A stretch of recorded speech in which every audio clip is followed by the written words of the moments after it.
kami akan menjelaskan tentang materi gangguan neuropsikologis. Jadi teman-teman dan pendengar lainnya bisa fokus dan pahami secara baik ketika kami menjelaskan. Kami terdiri dari 6 anggota dengan tugas masing-masing yang akan kami jelaskan kepada teman-teman. Oke, kita masuk pada slide yang pertama, yaitu pengertian gangguan neuropsikologis. Jadi kita perlu tahu gangguan neuropsikologis itu apa dan bagaimana. Jadi gangguan neuropsikologis ini juga termasuk dalam kategori kondisi yang melibatkan kerusakan struktur atau fungsi otak yang mengakibatkan gangguan pada kemampuan kognitif, maupun emosi, perilaku, serta fungsi sosial. Jadi kondisi ini muncul karena berbagai faktor, yaitu seperti kecelakaan sehingga terjadinya cedera fisik, lalu gangguan genetik yang dari keturunan atau dari keturunan orang tua, ayah, ibu itu, ataupun proses penuaan dan paparan zat beracun. Ada paparan zat beracun. Itu kenapa? Itu kemungkinannya teman-teman, itu kemungkinan seseorang ini mengalami gangguan neuropsikologis ini karena mengonsumsi zat atau obat yang berlebihan sehingga tubuh ini tidak kuat, sehingga efeknya terkena kepada otak dan emosinya serta perilakunya. Dari otak, emosi akan terus ke perilaku. Jadi otaknya terganggu, maka perilakunya itu juga akan menunjukkan hal yang tidak diinginkan. Jadi kita perlu tahu bahwa neuropsikologis ini juga merupakan cabang keilmuannya pada bidang interdisiplin. Itu gabungan antara neurologi maupun psikologis. Sehingga neuropsikologis ini juga adalah ilmu yang dapat mempelajari hubungan antara otak dan perilaku. Teman-teman, antara hubungan otak dan perilaku ini, kalau kita otaknya tidak terganggu, maka perilakunya juga menunjukkan baik. Tetapi kalau manusia otaknya sudah rusak, terganggu lagi, tidak benar apa yang dipikirkan itu, maka perilakunya itu pun juga tidak benar atau yang tidak diinginkan. Bisa melakukan hal-hal yang tidak diinginkan oleh setiap orang. Jadi saya lanjut. Jadi hubungan antara otak dan perilaku, sehingga disfungsi otak dan defisit perilaku ini, dan melakukan setiap asesmen dan treatment yang ditujukan untuk perilaku yang berkaitan dengan fungsi otak yang terganggu. Jadi ada satu para ahli bernama Albert pada tahun 2018 itu mengatakan bahwa asesmen neuropsikologis adalah salah satu metode untuk menggambarkan beberapa fungsi otak berdasarkan pada keadaan yang sesungguhnya dari pasien melalui tes-tes yang distandarisasi. Itu pendapat dari ahlinya. Lalu saya memberikan ada fakta-fakta tambahan dari gangguan neuropsikologis ini. Itu neuropsikologis ini juga bersifat yang progresif seperti Alzheimer. Lalu yang kedua itu, gangguan neuropsikologis ini juga tidak semua gangguan neuropsikologis itu menyebabkan gangguan fungsi sehari-hari. Jadi ada beberapa individu dengan kondisi ringan tetap dapat hidup secara mandiri. Oke teman-teman, ini sekilas tentang pengertian dari gangguan neuropsikologis ini. Teman-teman harus mendengarkan lebih dalam lagi karena materinya akan sangat luar biasa.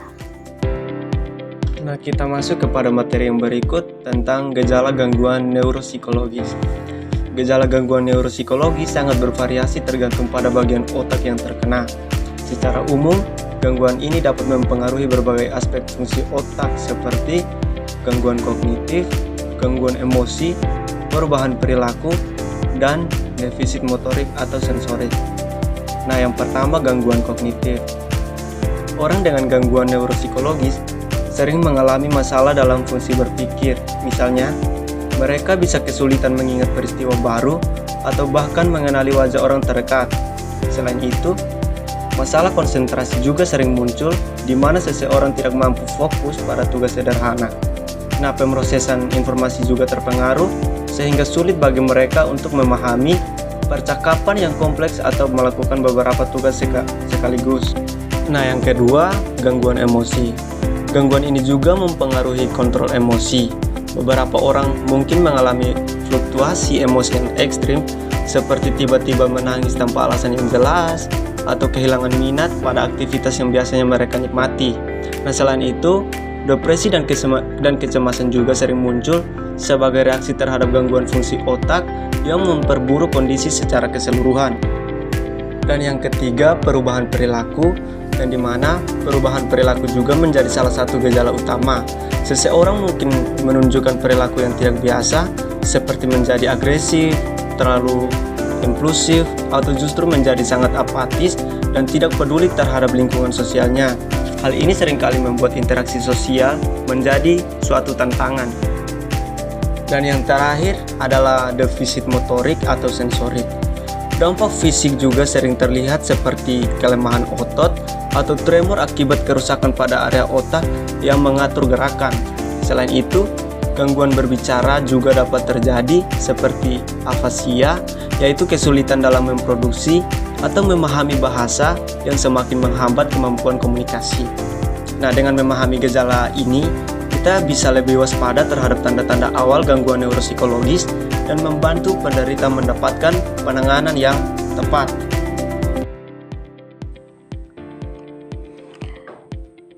Baik teman-teman, materi selanjutnya yang akan saya jelaskan tentang jenis gangguan neuropsikologis. Jadi, apa saja jenis gangguan neuropsikologis?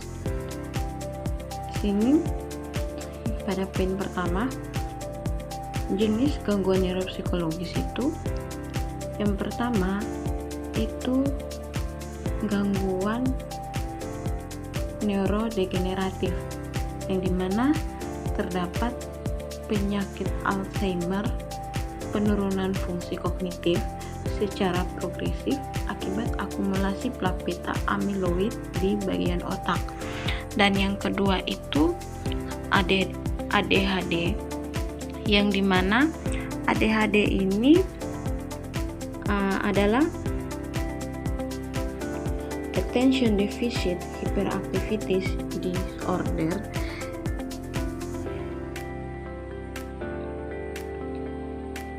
yang dimana kekurangan perhatian, impulsivitas, dan hiperaktif. Dan juga disleksia,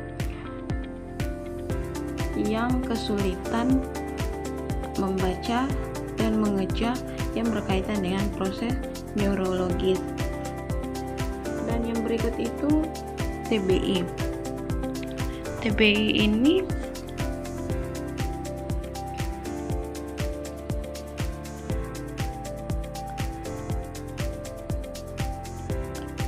adalah traumatic brain injury, yang dimana TBI ini adalah cedera fisik yang mengganggu fungsi otak, sering terjadi karena kecelakaan. Dan yang berikut itu stroke. Pada stroke ini hilangnya aliran darah ke bagian otak tertentu sehingga menyebabkan kerusakan jaringan. Dan juga yang terakhir itu skizofrenia. Skizofrenia ini adalah gangguan mental yang mempengaruhi pemikiran, emosi, dan juga persepsi. Jadi baik, materi yang berikut adalah tentang gangguan neuropsikologis. Nah, gangguan neuropsikologis ini merujuk pada kondisi yang mempengaruhi fungsi otak, baik dari segi kognitif, emosi, maupun perilaku. Nah, penyebab gangguan ini bisa beragam. Dan berikut saya akan menjelaskan beberapa faktor utama yang dapat menyebabkan kerusakan pada sistem saraf. Yang pertama adalah faktor biologis, di mana mutasi genetik atau kelainan genetik dapat mempengaruhi fungsi otak. Sebagai contoh, di mana mutasi pada gen APOE dapat meningkatkan risiko penyakit Alzheimer yang ditandai dengan penurunan memori dan gangguan kognitif. Lalu yang kedua adalah cedera otak.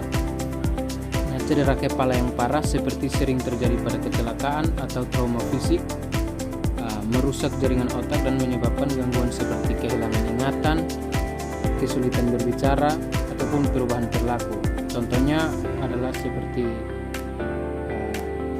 cedera otak traumatik atau yang biasa disingkat dengan TIB yang sering dialami oleh atlet olahraga kontak.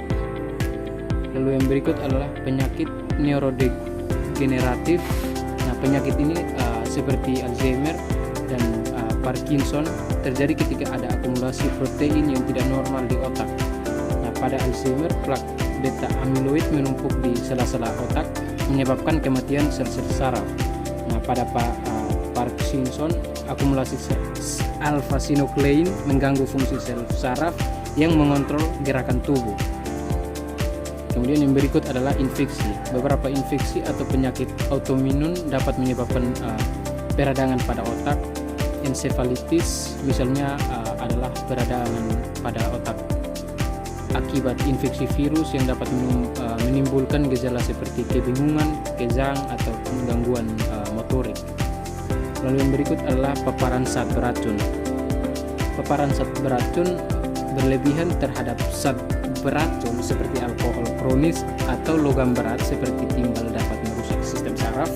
Contohnya adalah keracunan timbal yang dapat menyebabkan gangguan perkembangan pada anak-anak dan gangguan kognitif pada orang dewasa. Jadi secara keseluruhan gangguan neuropsikologis ini dapat disebabkan oleh faktor-faktor yang tadi dijelaskan yang mempengaruhi struktur dan fungsi otak dan dapat bervariasi dari kondisi genetik hingga akibat cedera atau paparan lingkungan. Di sini saya akan menjelaskan tentang intervensi dan penanganan gangguan neuropsikologis. Nah, di sini gangguan neuropsikologis sendiri terbagi menjadi 5 bagian. Di sini saya akan menjelaskannya satu persatu. Yang pertama ada terapi medis. Terapi medis sendiri dibagi menjadi 3 bagian. Yang pertama ada obat-obatan. Yang kedua ada donepezil atau meningkatkan fungsi kognitif pada Alzheimer. Yang ketiga ada metiperidine. Selanjutnya yang kedua ada rehabilitasi neuropsikologis, yang dimana latihan untuk memperbaiki fungsi memori, perhatian, dan koordinasi gerak. Yang ketiga ada psikoterapi. Cognitive Behavior Therapy atau yang sering dikenal CBT membantu pasien mengatasi kecemasan atau depresi yang menyertai. Selanjutnya yang keempat ada pendekatan teknologi Transcranial Magnetic Stimulation atau TMS untuk mengatasi depresi atau merangsang area otak yang terganggu. Yang kelima atau yang terakhir dukungan berbasis komunitas, yang dimana kelompok pendukung untuk pasien dan keluarga untuk berbagai pengalaman dan strategi penanganan. Oke, baik. Materi selanjutnya adalah contoh kasus dari neuropsikologi. Kasus ini berdasarkan ada salah satu penelitian bahwa salah satu pasien tersebut mengalami cedera otak atau traumatik. Dalam bahasa Inggris traumatis brain injury (TBI). Nah, dalam sebuah penelitian ini meneliti bahwa seorang pria berusia 8 tahun 28 tahun mengalami cedera otak traumatik karena ada mengalami kecelakaan atau setelah kecelakaan lalu lintas. Pasien tersebut mengalami kerusakan frontal lobe yang menyebabkan perubahan signifikan dalam fungsi eksekutifnya. Nah, pasien tersebut termasuk kesulitan membuat keputusan karena mengalami cedera otak dan juga terpengaruh gangguan perhatian dan kemudian perubahan perilaku berupa impulsivitas serta kesulitan untuk mengontrol emosi. Lalu kemudian pasien juga menunjukkan gangguan memori jangka pendek yang menghambat kinerjanya di tempat kerja dan kehidupannya sehari-hari. Penanganan mencakup program rehabilitasi neuropsikologis melalui terapi okupasi dan terapi fisik. Lalu kemudian melakukan evaluasi lanjutan menunjukkan bahwa peningkatan kemampuan kognitif pasien nanti setelah 6 bulan terapi insentif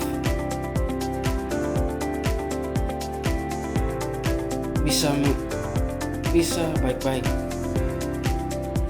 tetapi kemudian tidak bisa meskipun beberapa defisit eksekutif,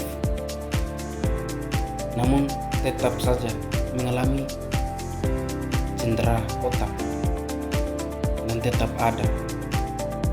Demikian pemaparan materi pada hari ini. Semoga penjelasan yang telah disampaikan dapat membantu Anda memahami tentang apa itu neuropsikologis dan bagaimana cara mencegahnya. Terima kasih sudah menyimak sampai akhir. Tetap semangat belajar dan sampai jumpa pada pembelajaran berikutnya.